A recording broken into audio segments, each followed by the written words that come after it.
Welcome to Geeker. Today we're going to learn how to use filters in Excel. So let's get started.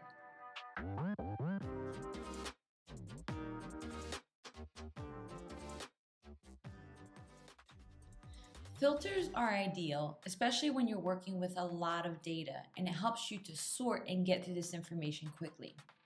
So what we're going to do is we're going to apply a filter to this section right here.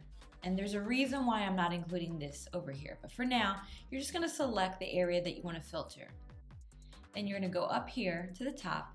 And when you click on this drop down, you're gonna see this little filter. And we're gonna click on that.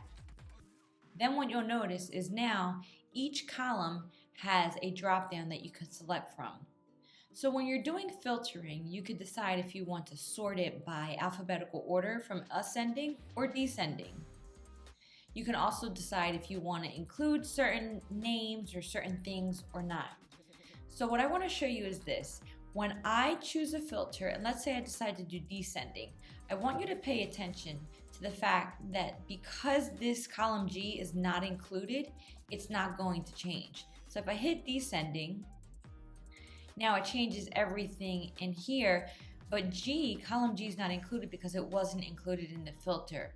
So I did that portion so that you guys can understand that when you're filtering, make sure that you target and you include everything that you want to include in your filter.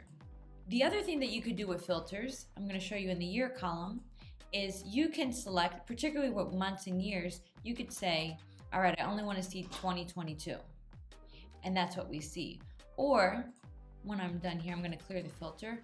Or I can say I want to see ascending or descending, but just remember that whatever column you're using the filter on, that's where it's going to apply it to.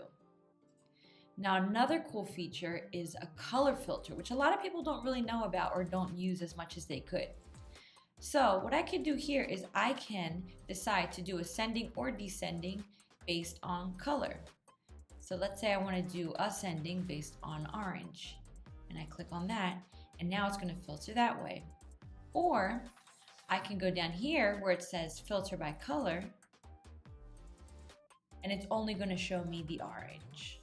Another thing that I can do is I can decide if I want to filter based on a specific text, or I could say begins with, ends with, contains. So let's just say I want to know all the cells that contain the name Smith. And now it's going to filter and show me everyone that has the name Smith.